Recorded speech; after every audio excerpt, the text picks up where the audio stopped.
مش وقتك ولا الزمان زمانك. الموسيقار محمد الموجي دخل الاستوديو وقال لسمير صبري انا جايب لك معايا وده اللي هيقعد صاحبك في البيت، المطرب اللي هيقعد صاحبك في البيت. تخيل كان يقصد مين بصاحبه ده؟ أنا ايوه العندليب عبد الحليم حافظ. من الغيرة يعني كلمة قالوها علي. سنة 1972 ظهر شاب عنده 20 سنة عمل قلق في الوسط الفني. مطرب صوته فيه سحر وطلته فيها رقي لدرجة ان الموجي شافه المنافس الوحيد لعرش عبد الحليم حافظ. الشاب ده كان هاني شاكر. ولو الليالي عليك أمن ولا تخون. تعالوا بقى يا حلوين نفتح دفتر الحكايات ونقرب من المطرب الكبير هاني شاكر، آخر مطربين الزمن الجميل اللي قدر يحافظ على مكانته ونجوميته لأكتر من 50 سنة. هنحكي كواليس البدايات الصعبة وأسرار المنافسة مع الكبار. هاني شاكر صوته كويس، أنا ما أعرفوش يعني معرفة شخصية، ما يتهيأليش إنه طموح، مش عارف ليه. وهنسمع مع بعض حكايات أجمل الأغاني اللي سكنت قلوبنا. حكايتنا مش بس فن وأضواء، دي قصة إنسان عايش في الوسط الفني بكل محبة وأدب ورقي. هنعرف الطريقة اللطيفة اللي اتعرف بيها على مراته، وهنعرف إزاي قدر يواجه كسرة القلب وأصعب أوجاع العمر بكل صبر وإيمان. هنحكي حكاية أمير الغناء العربي. يلا بينا. كان يا مكان الحب مالي بيتنا ومدفينا الحنان، مدفينا الحنان. مساء الفل يا حلوين. بدأت الحكاية يوم 21 ديسمبر سنة 1952 في بيت مصري أصيل بالقاهرة. اتولد هاني عبد العزيز مصطفى شاكر. نشأ هاني في أسرة متوسطة الحال لكنها غنية جدا بالدعم والحب. والده كان موظف ميسور الحال، لكن البطلة الحقيقية في بدايته كفنان كانت والدته. تحية من قلبي لأمي، تعظيم لكل الأمهات. الست دي لمحت في عين ابنها لمعة موهبة مش عادية وصدقتها، وكانت هي السند والدافع. ماما حبيبتي الله يرحمها كانت بتقول لي لما كنت بعيط واسمع صوت مزيكا جنبي اسكت، احب اسمع المزيكا. وحطت ابنها على اول سلم الفن. بدأت معاه بدروس الموسيقى وتعلم البيانو. هي اللي سر نجاحي دايما في كل دعوة دعيتها ليها. وقدمت له فقرة للإذاعة وهو لسه طفل عنده 6 سنين، وبدأ صوته الصغير يتردد في كواليس الإذاعة والتلفزيون. قمر له ليالي يطلع لم يبالي. والمفارقة العجيبة يا حلوين إن هاني وهو عنده 9 سنين كان من ضمن الكورال اللي ورا عبد الحليم حافظ في أغنية بالأحضان. كنت بغني وراه غنوة بالأحضان مع الولاد الصغيرين اللي بيغنوا بالأحضان. دي كانت أول مرة أشوف فيها. تخيلوا إن الطفل اللي واقف يغني ورا عبد الحليم حافظ كان القدر كاتب له إنه في يوم هيكون المنافس ليه. بالأحضان يا حبيبتي يا أمي يا بلادي يا غني وفدم. سنة 1966 المخرج الكبير أحمد بدرخان كان بيعمل فيلم سيد درويش، وكان بيدور على طفل بمواصفات خاصة علشان يقوم بدور سيد درويش وهو صغير. ومن وسط طوابير الأطفال لفت نظره طفل ملامحه هادية وصوته جميل وفيه شجن. هاني شاكر في الفيلم ده مثل وغنى وأبدع، وابتدت الناس تسأل مين الطفل الموهوب ده. وفضلت الموهبة تكبر جوه هاني وهو بيشترك في الكورال وبرامج الأطفال لحد ما جت سنة 1970 السنة اللي غيرت مسار حياته. هاني شاكر كان بيعمل حفلات صغيرة في بعض النوادي، وقابل هناك الموسيقار حلمي بكر، وبدل ما يطلب منه لحن طلب منه انه يعرفه بالموسيقار محمد الموجي. مش عارف ازاي. في حفلة من الحفلات سمعني حلمي بكر وقابلته وتعرفت عليه وقلت له انا نفسي اتعرف على الاستاذ الموجي. وفعلا حلمي بكر اخد له ميعاد من الموجي. محمد الموجي كان وقتها على خلاف مع عبد الحليم حافظ، وكان بيدور على صوت يقدر يواجه بيه التنين اللي محدش عارف يوقفه ولا يوصل لمستواه. عرفنا لحظة ندم ولا خوف ولا خوف. الموجي لما سمع صوت هاني قال بس هو ده. اخد لي منه ميعاد ورحت له، وكان اول مره اغني له كانت كامل الاوصاف. كامل الاوصاف خدني والعيون السود خدوني. ما استعجلش على هاني وقعد يدربه 2 سنين كاملين، يعلمه المقامات ويدربه ويقوي صوته، وقعد يحضر الصاروخ الفني اللي هيزلزل بيه الوسط الفني. الموجي اخد هاني وراح لسمير صبري علشان يقدمه في برنامج النادي الدولي. واول ما دخل الاستوديو قال لسمير صبري الجمله المشهوره، كان واخد على خاطره ان بليغ استحوذ قوي على عبد الحليم، وهو نوكي لما جابوه لي في التلفزيون الشاب الصغير قال لي ده اسمه هاني وده اللي هيقعد صاحبك في البيت. سمير صبري عارف ان الموجي عايز يضرب عبد الحليم بهاني شاكر، وعلشان سمير كان صديق حليم فبذكائه وخبرته عرف ازاي يحتوي الموقف، وقرر ياخد الحلقه لمنطقه امان وما جابش سيره عبد الحليم خالص، وقدم هاني كمطرب جديد علشان ما يشعلش نار الفتنه وما يزعلش حليم. وبعدها الموسيقار محمد الموجي قدم هاني شاكر في اول حفله باغنيه حلوه يا دنيا. جينا للهوى والفرح، جينا للحب اللي بيدور علينا. لكن طبعا يا حلوين الحكايه ما مشيتش ببساطه كده. هاني شاكر الشاب اللي لسه بيبدا حياته فجاه لقى نفسه مطلوب منه ينافس الاسطوره عبد الحليم حافظ اللي اكبر المطربين ما قدروش يعملوها، ودخل هاني معركه هو مش قدها وملوش ذنب فيها، واكتشف هاني انه ضحيه تصفيه حسابات بين الموجي وحليم. يلي عاشقتك وداري حبك غدر، وانا قد ما كان قلبي شاري قد ما قلبك ظلم. الاعلام وقتها ولع الدنيا، وكتب الصحفي نبيل عصمت ان حليم هيعمل مؤتمر صحفي وهيجيب هاني شاكر علشان يطلع الزماره من بقه قدام الناس. ايوه بجد مش هزار، كان في كلام بيتقال ان هاني شاكر بيستخدم زماره بتخلي صوته شبه صوت عبد الحليم، والغريب ان الناس كانت مصدقه فعلا. الناس طيبين يا خال. طبعا قالوا لي طبعا اوعى انت تروح، هم صدقوا الكلام ده. اوعى تروح لا يطلعوا لك الزماره، لا يطلعوا الزماره. انا خفت على الزماره بصراحه.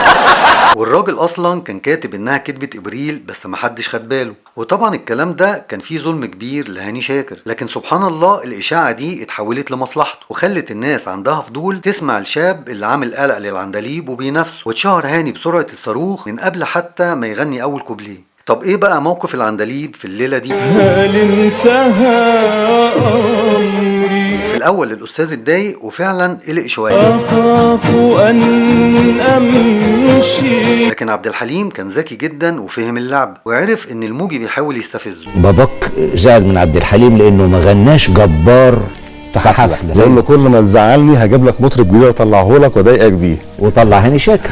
طلع هاني شاكر، قبليه طلع طبعا عادل مأمون ومحرم فؤاد والتلباني. وبمنتهى الرقي والذكاء قرر حليم ينهي الجدل بطريقته، فراح حضر حفلتين لهاني شاكر ووقف يشجعه ويسقف له قدام الناس كلها. وفي واحده من الحفلات دي هاني كان وراه الفرقه الماسيه وحصل عطل في اجهزه الصوت. مين بقى اللي قام يساعد الفنيين ويظبط الصوت بنفسه؟ ايوه عبد الحليم حافظ. وبالحركه دي حليم كسب الجوله واكد ان مش فارق معاه ظهور اي مطرب تاني. بعد التصوير في السماعات وكده فلقيته قايم ابتدى يعدل في الميكروفونات، هاتوا السماعه دي كده، هات ما اعرفش ايه كده، هو من نفسه. وهاني استغل وجود عبد الحليم في الحفله وطلب يقابله في الكواليس قبل ما يغني، وعبر له هاني عن حبه واحترامه ووصل له انه ضحيه الاعلام وان ملوش ذنب. قلت له انا يعني اتمنى من كل قلبي ان حضرتك تعرف انا قد ايه بحبك، قد ايه بحترمك، قد ايه انا حبيت الغنى من خلال صوتك. وبعدها عبد الحليم حافظ راح مكتشف عماد عبد الحليم وقدمه وشجعه ودعمه. كل معاني التبني، يعني فنيا، معنويا، ماديا. وبكده كدب فكره ان عبد الحليم بيهاجم الشباب وقلقان منهم. في فرح سنه 71 في وغنى هو الصح ده حنبوه وانت غنيت ايه؟ خساره فاكر؟ واثبت للكل ان عنده ثقه بنفسه وان الكبار بيفضلوا كبار بافعالهم وفنهم. ما رايك في هاني شاكر واحمد السنباطي وماذا تتوقع لهما؟ كويسين واتوقع لهم النجاح. احنا في حاجه ان احنا ناس كتير تنجح تبقى موجوده في حياتنا، فانا بشوف ان دول كويسين وانه ان شاء الله هيكون لهم مستقبل كويس. المهم الحفلتين اللي حضرهم حليم لهاني اكدوا موهبه هاني شاكر وفتحوا له طريق النجوميه، واتشهر فعلا هاني شاكر، لكن اتشهر بنسخه عبد الحليم حافظ بيقدم نفس اللون وشبهه في الصوت وشبهه في الاداء. واتمنى لو وانسى روحي وان ضاعت يبقى فدان لو تنسى وتريني بنسى جفاك. نستضيف 2 من ابرز المواهب الجديده، ولو ان الاستاذ عمر خورشيد يعني مش جديد. جمهور ما يعرفنيش الا من حوالي 5 سنين بس. وانت يا هاني؟ انا بقالي سنه واحده. وبدات الرحله سينما واغاني وحفلات. هاني شاكر عمل 5 افلام منهم 3 بطوله وتقريبا 600 اغنيه. تعالوا يا حلوين نفتكر مع بعض اهم اغانيه في السبعينات. يا ريتك معايا سنه 1974. يا ريتك معايا يا حبيبي. كده برضو يا قمر سنه 75. كده برضو يا قمر تصاحبني عالصبر كده هو. وطبعا اغنيه هو اللي اختار. مش انا هو اللي اختار. اللي بليغ حمدي كان عاملها لحليم وكانت سبب في الخصام بينهم، وانا قايل الحكايه كلها في حلقه صداقه كسرها الكبرياء، يبقوا شوفوها يا حلوين. في الثمانينات هاني ابتدى يغير في لونه سيكا ويشكل هاني شاكر، ومن اهم اغاني الثمانينات اغنيه تسلم لعيونه سنه 81. تسلم لعيونه الحلوين تسلم. اغنيه الحب ملوش كبير سنه 83. ومين على الحب يقدر وهو مالوش كبير. اغنيه علي الضحكايه سنه 87. علي الضحكايه علي هي في سمايا هي. ودي كانت نقله كبيره في مشوار هاني شاكر. يمو الضحكايه حكايه جايه الايام ويايا. الغنوه دي من ساعه ما اتعملت فعلا عامله يعني تخيلي انت ما فيش حفله ما بغنيهاش لا في مصر ولا بره مصر. وندخل على اهم اغاني التسعينات، اغنيه شاور سنه 91. شاور وانا ملك ايديك شاور وانا رد عليك. من اهم اغاني التسعينات ولا كان بامري سنه 94. شفتك حبيت في ثواني ولقيت قلبك ولقاني. وكانت اهم محطات هاني شاكر سنه 96 لما نزل بألبوم طب ليه ما نحلمش ويا الهوى نمشي. وهنا هاني شاكر قلع عباية عبد الحليم وشوفنا هاني شاكر نفسه بشكل جديد، ونزل ملعب جيل التسعينات ينافس بقوة، واكتسح الألبوم وحطم المبيعات والأرقام بعد نور العين، لكن بنفس الاحترام والوقار بتاع هاني شاكر. يمشي وقول غنوتك من قلب احساسك. هاني بالألبوم ده كان بينافس نور العين لعمرو دياب وحيران لمحمد فؤاد وعدى الليل لإيهاب توفيق وممكن لمحمد منير، يعني الألبوم ده كان إثبات وجود. وكانت أشهر أغنية في الألبوم أغنية غلطة ندمان عليها، الأغنية اللي كنت تمشي في أي حتة في البلد تسمعها. غلطة ندمان عليها وبقولك واسمعيها. شغالة في العربيات في البيوت في المحلات. مش ملكي أو لعبة بتلعبيها غلطة. وبعدها عمل ألبوم تخسري، وألبوم الحلم الجميل، وألبوم يا ريتني، ألبوم جرح أنا، وألبوم بحبك يا غالي. بحبك يا غالي. وكمل هاني رحلته بنفس المستوى ونفس النجاح. وعلى فكرة الأغاني اللي أنا ذكرتها مجرد أمثلة من رصيد عظيم مفهوش ولا أغنية هابطة. وعلشان نعرف هاني شاكر بجد لازم نشوف خفة دمه اللي ظهرت كتير في لقاءاته. يا ريتني لما أبلة فاهيتا طلبت منه يغني أغنية يا ريتني للأهلي وهاني زملكاوي. قابلتك قبل ما اقابل حد ما كانش امل في حياتي. طب عمرك شفت هاني شاكر بيقلد فنانين؟ وعشان انول كل الرضا يومات اروح له اسكندريه. مفتوح ليه تقفلي وهوايا ارميني. لا ده خليه معايا سيبه انت ما تكلموش.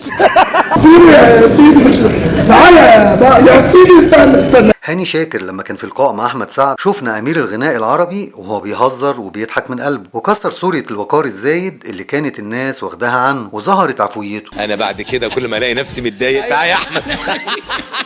وكنت اول مرة اشوفه بيضحك كده زي الاطفال. انا كنت فاكرك مؤدبة هيبوظني في الغنوة.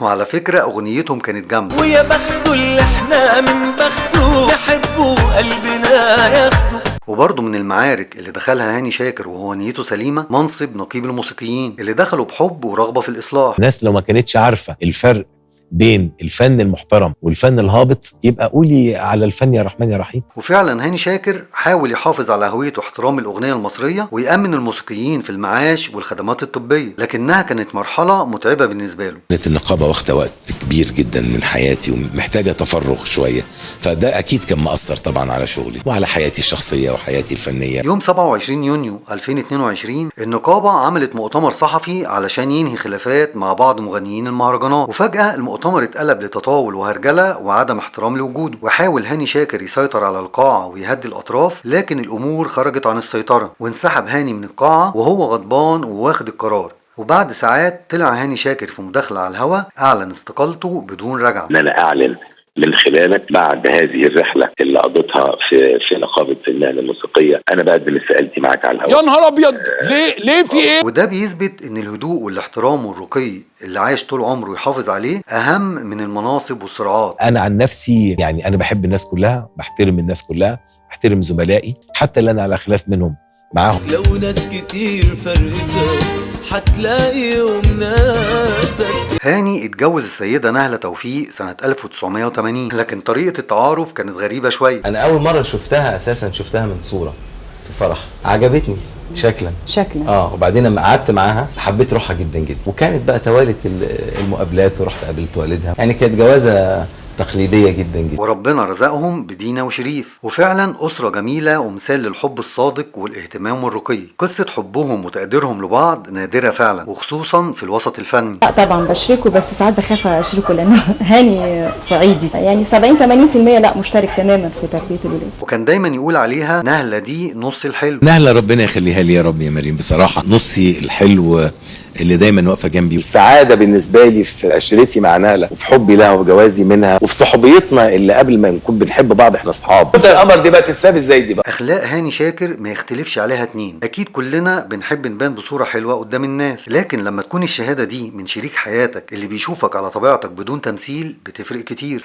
تعالوا نشوف السيده نهله مرات هاني شاكر بتقول عنه ايه. هاني هو الحبيب والاب والصديق، والحقيقه في وقت الحزن والكسره يعني كان بيبقى كل دول مع بعض. هاني هو العشرة الحلوة، هو شريك الحياة بالمعنى الحرفي للكلمة. وده حصاد رحلة حب وجواز عمرها 44 سنة. انتي على بعض وكل احلى حلم حلمت بيه، انتي قلبي وانتي عيني وانتي روحي ونور سنيني، عايزة تاني اقولك ايه.